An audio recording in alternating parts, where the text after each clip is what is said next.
Movie का start होता है रपुंज़ल और यूजीन को दिखाते हुए जो पैलेस से अपने अपने घोड़ों पर रेस लगाते हुए कहीं जा रहे होते हैं। उनके पीछे कुछ सोल्जर्स भी होते हैं जो कि पैलेस के ही थे। जब वो लोग आगे पहुंचते हैं तो एक बहुत लंबी सी दीवार आती है। रपुंज़ल उसके ऊपर चढ़कर सारी सिटी देखने लगती है और बहुत खुश होती है। तो यूजीन उससे कहता है अब बस भी करो, कितना देखोगी, अब हमें वापस चलना चाहिए क्योंकि इवेंट स्टार्ट होने वाला है और कल तुमने प्रिंसेस भी तो बनना है।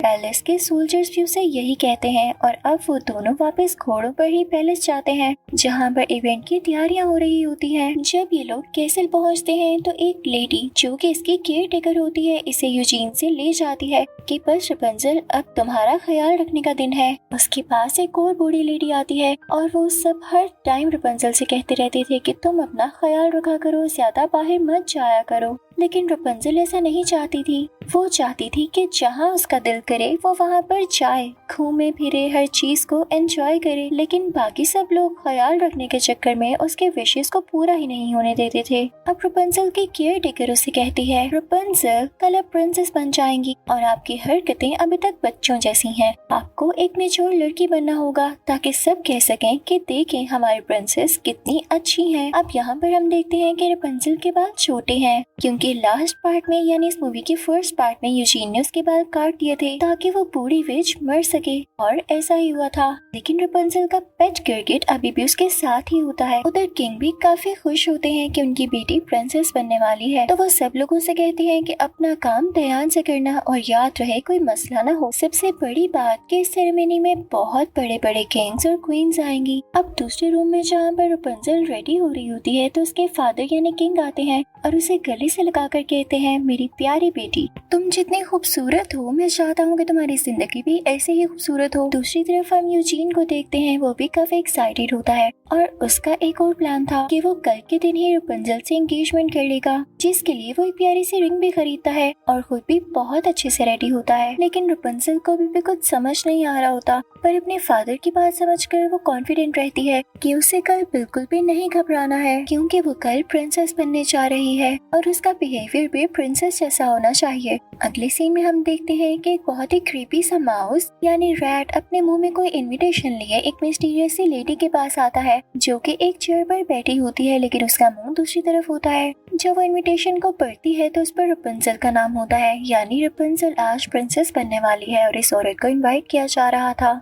लेकिन ये औरत उस पेपर को चला देती है जैसे वो इससे जेलस हो रही हो और मुंह ही मुंह में बोलने लगती है कि अब मैं अपना बदला जरूर लूं। हो सकता है कि ये वही बूढ़ी विच हो बट हू नोस। अब उस तरफ इवेंट स्टार्ट हो चुका होता है। रिसेप्शन पर किंग, क्वीन और रपुंज़ल होते हैं। आहिस्ता आहिस्ता सब किंग्स और क्वींस आने लगते हैं लेकिन रपुंज़ल का बिहेवियर बहुत चाइल्डिश होता है। वो एक क्वीन को जोर से हग कर लेती है, किसी किंग की बात का ठीक से जवाब नहीं देती और बिल्कुल बच्चों वाली हरकतें कर रही होती है। तो बाकी किंग्स और क्वीन समझते हैं कि ये प्रिंसेस बनने के लिए सूटेबल नहीं है, ये तो भी बच्ची है। तो इस वजह से रपुंज़ल काफी सैड हो जाती है और पानी में बोट में जाकर बैठ जाती है जहाँ यूजीन भी आता है। वो रपुंज़ल को समझाता है कि सब चीजें टेम्परेरी होती हैं। तुम अगर आज चाइल्डिश और अपनी जिंदगी को एंजॉय करना चाहती हो तो कोई बात नहीं, मैं तुमसे वादा करता हूँ कि जो जो तुम्हारे ड्रीम्स हैं मैं उनको पूरा करूँगा। तुम कभी भी दुनिया की फिक्र मत करना, मैं हमेशा तुम्हारे साथ हूँ। तो रपुंज़ल ये सुनकर खुश हो जाती है और उसे यूजीन पर ट्रस्ट भी होता है। लेकिन तभी क्वीन की बोट को जोर से हिलाता है और ये वही केयर टेकर होती है। रपुंज़ल को यहाँ से लेने आई होती है जो उसे समझाती है कि तुम अगले पूरी सिटी का दौरा करोगी यानी उसे विजिट करोगी और लोगों से मिलोगी ताकि लोग जान सकें कि भाई हमारे प्रिंसेस है कौन। तुम्हें अपना कैरेक्टर और बिहेवियर बिल्कुल स्ट्रॉन्ग रखना होगा। अगला दिन आ जाता है और प्रिंसेस विजिट के लिए निकल जाती है लेकिन उसके साथ इतने बड़े बड़े सोल्जर्स होते हैं। बेचारी रपुंज़ल प्रिंसेस तो नहीं लग रही थी क्योंकि उस पर इतना प्रेशर जो था। अब वहाँ चलते चलते कुछ छोटी बच्चियाँ मिलती हैं जो एक दूसरे की ब्रेड्स बना रही होती हैं। रपुंज़ल को याद आता है कि जब वो इन बच्चियों से मिली थी तो इन बच्चियों ने इसकी ब्रेड्स भी बनाई थी। तो वो उनसे मिलने लगती है लेकिन सोल्जर्स उसे रोक लेते। तभी एक लेडी आती है और रपुंज़ल को बहुत प्यार से कपकेक देती है लेकिन सोल्जर्स रपुंज़ल को ये खाने से मना कर देते हैं और कहते हैं सॉरी मैम, आप बाहर से कोई भी चीज टेस्ट नहीं कर सकती क्योंकि ये काम रिस्की होता है। अब यहाँ से रपुंज़ल उदास होकर वापस अपने पैलेस आ जाती है और अपनी केयर टेकर से कहती है है, क्या वाकई मैं प्रिंसेस हूँ? हाँ, कहीं से नहीं लगता। तुम सब मुझे अपनी जिंदगी एंजॉय ही नहीं करने देते हो। और मेरे पापा, उनको कौन समझाए कि मैं बड़ी हो गई हूँ? उन्होंने तुम्हें भी मेरा ख्याल रखने के लिए रखा हुआ है। मुझे समझ नहीं आती कि मैं प्रिंसेस हूँ या कोई ना समझ लड़की। तो वो केयरटेकर इमोशनल हो जाती है और रपुंज़ल से कहती है, अच्छा अब बस करो, चलो मैं तुम्हारी विश पूरी कर सकती हूँ, लेकिन चुप रहना। मैं तुम्हें तब बाहर ले जाऊंगी जब आसपास कोई नहीं होगा, ताकि कोई शिकायत न लगा सके। तो रपुंज़ल खुशी से मान जाती है।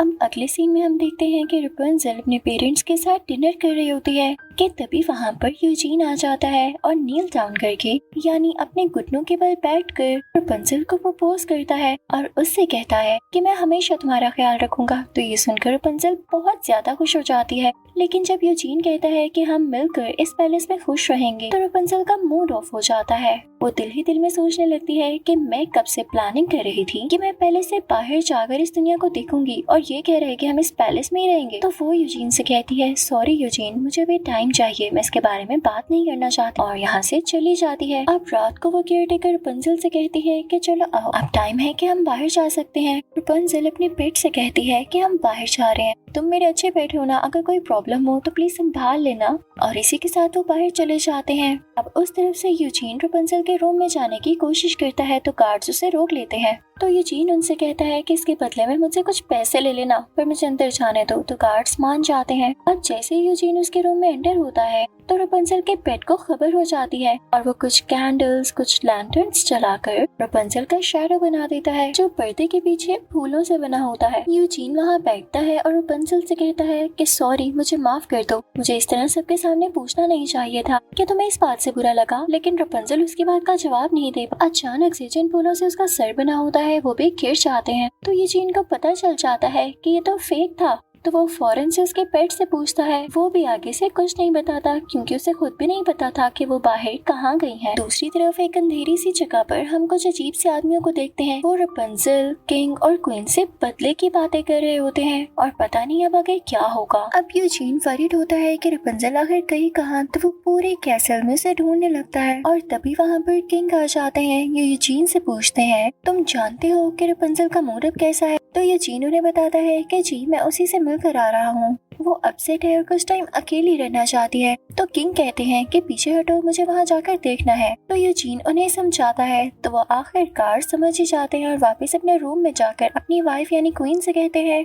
मैं बहुत परेशान हूँ, रपुंज़ल का क्या होगा? तो क्वीन अपने हस्बैंड से कहती, हमारी बेटी अभी छोटी है तो छोटे बच्चों वाली हरकतें ही करेगी, उसे आप बड़ा तो होने दें, उस पर ट्रस्ट करें, वो जरूर एक दिन बहुत अच्छी बच्ची बनेगी। तो किंग अपनी क्वीन से कहते हैं, तुम समझ नहीं रही, वो बाहर जाना चाहती है, लेकिन तुम जानती हो ना बाहर की दुनिया कैसी है, मैं बस उसे बाहर की दुनिया से बचाना चाहता हूँ। और इसी के साथ वो विंडोज बंद कर देते हैं। उधर हम रपुंज़ल को देखते हैं जो उसे केयरटेकर के साथ बाहर जा चुकी होती है।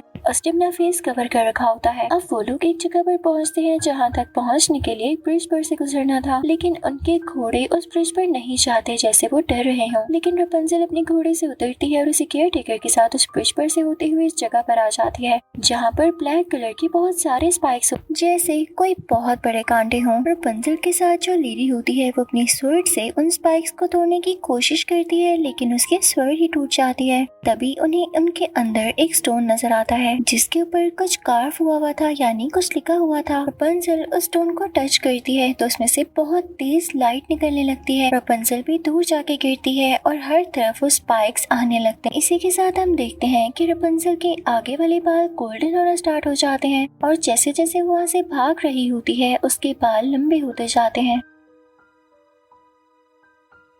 रपुंज़ल फिर भी वहाँ से भाग रही होती है और उसके लंबे बाल किसी जगह पर अड़ जाते हैं तो वो गिरने लगती है, लेकिन तभी सही टाइम पर व्हाइट हॉर्स आकर उनको बचा लेता है। अब यहाँ से ये दोनों घर आ जाती हैं।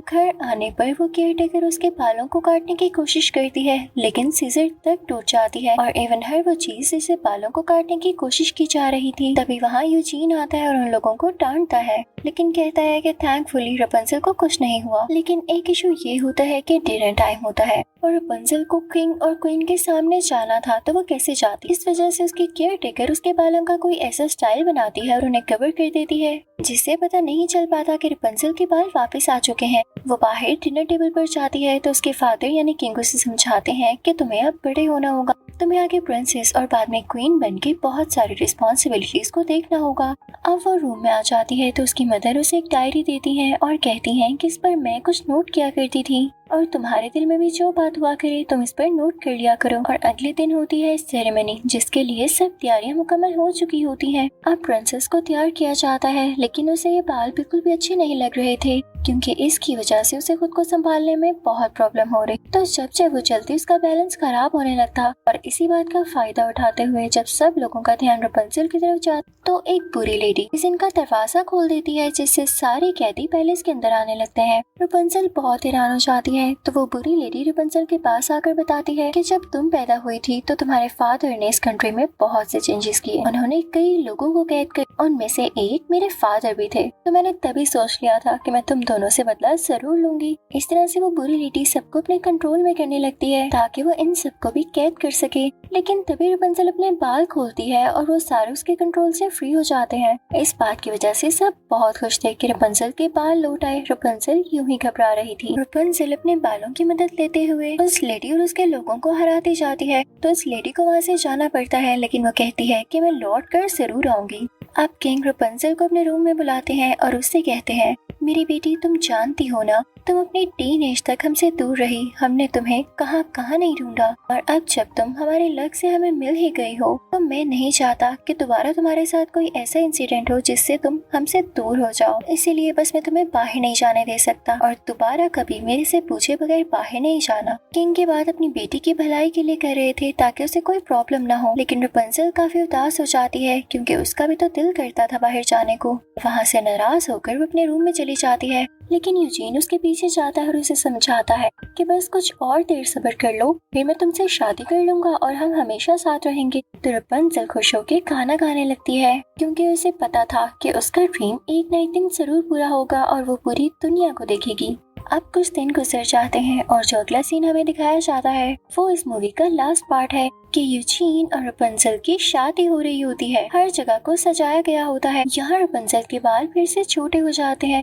हर जगह से लोग आए होते हैं और सब बहुत खुश होते हैं। तभी वहाँ पर एक व्हाइट हॉर्स आता है जिसके मुंह में एक छोटा सा कुशन होता है और उस पर वेडिंग रिंग्स होती हैं और उसके सर पर रपुंज़ल का पेट बैठा होता है जो हर तरफ फ्लावर्स फेंक रहा होता है और रपुंज़ल और यूजीन स्टेज पर होते हैं। अब यूजीन और रपुंज़ल इस इंतजार में होते हैं कि कब उनके पास रिंग्स आए और एक दूसरे को पहनाए। लेकिन यहाँ पर एक मिसहैप हो जाता है। घोड़े के नाक में एक फ्लावर चला जाता है जिसकी वजह से वो स्नीज करता है यानी उसे छींक आती है और जो उसके मुंह में कुशन होता है उसके ऊपर से रिंग्स उछलकर दूर जाकर गिरती हैं। इससे पहले कि उनको डांट पड़ती, घोड़ा और वो पेट खुद ही रिंग्स को ढूंढने चले जाते हैं जो कि बिल्डिंग यानी कैसल से नीचे गिर चुकी थी। एक रिंग तो पता नहीं कौन सी टेबल से होते हुए एक लैंटर्न के साथ अटैच हो जाती है जिसे वो पेट ढूंढ रहा होता है और वो खुद भी लैंटर्न को पकड़ लेता है ताकि रिंग को खोने न दे। अब घोड़ा जिस रिंग को ढूंढ रहा होता है वो एक टेबल के नीचे गिरी होती है लेकिन वहाँ तक घोड़े का ना तो कोई हाथ जा रहा था और ना ही उसकी टंग, लेकिन फिर भी वो बहुत ट्राई करके रिंग को पा ही लेता है। लेकिन इसका नुकसान ये होता है कि वो बहुत सारे बॉक्सेस को तबाह कर देते हैं और बहुत सारी शॉप्स को, जिससे वहाँ पर पड़ी हुई ड्रिंक्स रोड पर बहने लगती हैं। लेकिन वो घोड़ा और पेट कैसल तक पहुंच ही जाते हैं। फाइनली जब वो उस जगह तक पहुंचते हैं जहां पर यूजीन और रपुंज़ल की शादी होने वाली थी तो सब उन्हें देख के बहुत हैरान होते हैं। लेकिन अच्छी बात ये थी कि कम टाइम में उन्होंने रिंग्स को ढूंढ लिया था। अब यूजीन और रपुंज़ल एक दूसरे को रिंग्स पहनाते हैं और यहाँ पर इस मूवी की हैप्पी एंडिंग हो जाती है। यानी फाइनली रपुंज़ल अब मैरिड थी और यूजीन ने जैसे उससे वादा किया था वो उसे पूरी दुनिया दिखाएगा और यहाँ पर रपुंज़ल के ड्रीम्स भी पूरे होंगे। तो इसी के साथ goodbye, thank you for watching.